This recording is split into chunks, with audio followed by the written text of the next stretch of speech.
Okay, I'm going to make a brief video on attention deficit hyperactivity disorder, primarily inattentive, and this time I'm going to be emphasizing why people with this disorder should not procreate with other neurodefectives. And I'm going to use the term neurodefective as of now because there is absolutely, unequivocally no gift of this disorder, period. I don't give a fuck what you tell me. And as I will upload in my other video, I will inform you of more things that have been lost because of this degenerate disorder. Okay, so we're going to be exploring the genetic backings because apparently I've received some new and unexpected information on this disorder from another wayward family member. And it merely only affirms what I've been saying all along. The solution for this disorder is to breed it out of the gene pool. That it is the only way to get rid of this disorder, is to genetically modify individuals who are procreating. Now, if you want to say this is eugenics, then yes, it is eugenics, because I don't believe any other person should have to suffer with this for the rest of their life and have to be doomed to suboptimal existence. Okay, so I'm going to go ahead and I'm not going to go too in depth into what causes my neurogenetic backings or failings, but I'm going to be discussing some characteristics. The first characteristic that I studied when I went on this disorder is I observed both sides of my gene pool contributors. Okay, the mother or whatever, her side of the family has many individuals with susceptibility towards alcoholism. Okay, so if you have ADHD and you want to know if it's genetic or environmental, the first thing you need to ask is how many alcoholics do you have in your family? Do you have many smokers? I had many smokers and alcoholics in my families, and anyone who studied ADHD literature knows that alcohol and nicotine are known as stimulants, which arouses the prefrontal cortex. Before there was a stimulant, this was a form of self-medication. Okay, so this is the first thing you should realize about this disorder, is that if you have a lot of alcoholics, that's a red flag. Okay, people don't drink alcohol for the sake of drinking alcohol. They drink alcohol because they have a deeper underlying problem. It's the same thing with pornography addiction. A person who is addicted to pornographic materials is going to be self-medicating for a deeper issue. Okay, the moment I stopped many of these addictions, my deficits became increasingly aware to me. They became more evident than they did before. The addictions had been masking a deeper problem. The next thing that seems to be common trend among both sides of both infected gene contributors that I would like to discuss is that on the left side, there was a deep or a general disintegration of the family structure. On one side, that was immediately evident. Okay, there was no family intact; it was destroyed.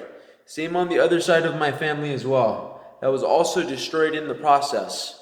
Okay, it's fragmented. Okay, many people with ADHD, permanently inattentive, often do not have mothers, fathers in their existence, and there has been neurogenetic research showing that people with ADHD, permanently inattentive, that did not have a motherly figure or fatherly figure to create cohabituation and bonding, had an inability to regulate impulsivity.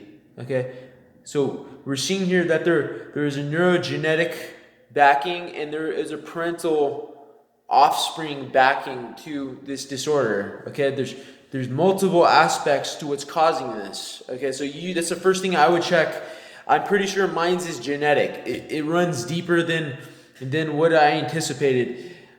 For example, my own uncle, who recently just passed away, despite the denial from many of my other family members, I'm not so easily fooled because I'm not stupid. Okay, I know this disorder inside and out. He was a chronic alcoholic. He was a smoker. He was a chain smoker. People with this disorder who are doing this are self-medicating for a deeper problem. They just don't realize it, okay? He probably had some form of attention deficit hyperactivity disorder. Everyone on my side of the family has leaned towards ADHD professions, teaching, law, mechanics, electrician. These are all ADD occupations, all of them. They all utilize ADHD strengths rather than weaknesses. So these are not coincidences. I don't give a fuck what you tell me. They're not coincidences. With ADHD, there is no such thing as a coincidence. Everything that happens is genetic in nature. Everything from the way you are able to inhibit what you're saying, to how you speak, to how you react to stimulant and medication, it's all in the genes. All of it. Okay? So another thing that I've observed now, I wasn't aware of, is apparently there's been multiple divorces as I anticipated, which is why I said I had no desire for myself to ever get married for this exact reason. Okay? And this is also rings true that divorces have a 3 times higher likelihood for divorce. Okay? People with ADHD, they do. People with ADHD lack commitment, so you're unlikely to commit to the child you're having. Okay, so there's a multiplicity of things going on here that are much deeper than you are underestimating. Okay, people with ADHD, primarily inattentive, will find themselves in the lower rings of poverty, as I have demonstrated to you multiple times over here. I've demonstrated to you that the job market is impaired towards people who are working towards finding suitable work. It is impaired. It is discriminatory. It does not. It asks a person to sustain their focus. Okay. So as you can see here, that if you have any of these characteristics, which I have, and there are other things I won't really go into, there was also abuse in my family, okay? If you have abuse as well, this will only further exacerbate the problem, okay? So as you can see here, that ADHD, primarily inattentive, neurocognitive developmental delays are probably permanently genetic. There is no evidence of it being environmental as far as I can tell. If it was environmental, I would have long since solved the problem. Okay, so this makes sense, and I would further affirm people who are searching for answers to why they are the way they are. This will answer your questions on why your prefrontal cortex is defective. Having a defective prefrontal cortex can cost you millions of dollars over a lifetime. It doesn't matter what, I don't give a fuck what anyone says. I don't care what the fucking John Sonoma says or anybody. Okay, unless you have a good working prefrontal cortex to plan into the future, you're always going to be at the whims of the immediate moment. And if you're at the whims of the immediate moment, you will never truly accomplish your potential.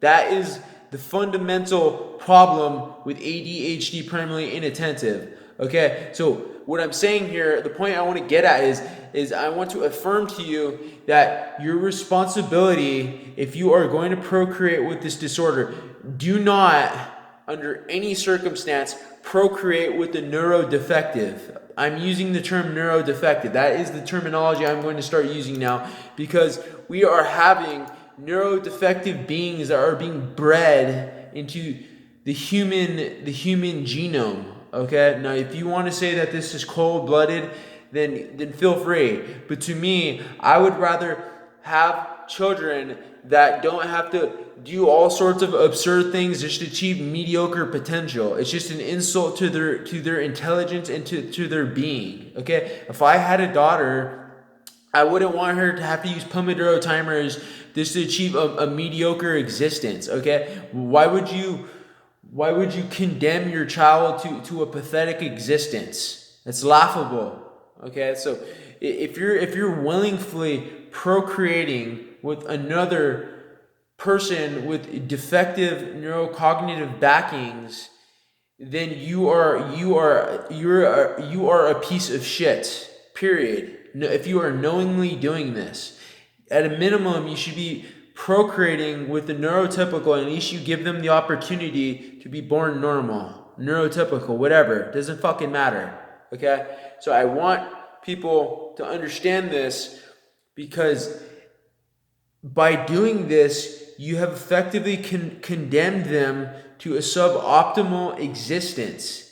And there exists no treatment as of 2019, July 19th, July 18th, 10:28 p.m. There exists no neurogenetic treatment that can correctly explain all the mechanisms of this disorder. Chemical imbalance is not a sufficient explanation for what's truly going on here with this disorder. It's a much deeper issue than all the literature explains. Okay, so if you're going to condemn them with this, you are condemning them to a wasted life, a life that they will not get back.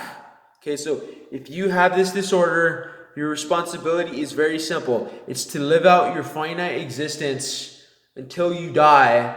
And if you do procreate, you must procreate with a neurotypical, and you must end the genetic gene with you. You must be the person, when I die, my defective gene is going to die with me. It's going to fucking die with me. I don't give a fuck, because no one else needs to be responsible for this disorder. Neurotypicals don't understand how much damage is being done by ADHD primarily inattentive, okay? You don't really understand how much damage is being generated by this, how much economic capacities are being lost, how much potential human capital that could have been reinvested is being wasted. Okay, so when you understand that, then you will understand your responsibility. Your responsibility is to carry out your genetic programming until you die. And when you die, you had better have either, I'm hoping by the time I'm in my 40s, I can gene splice this shit out of my genes. I'm hoping. Or you at least attempted to have kids with a neurotypical, okay? And hopefully by then that the genes the genetic flaw will have ended. And that is all I have for you.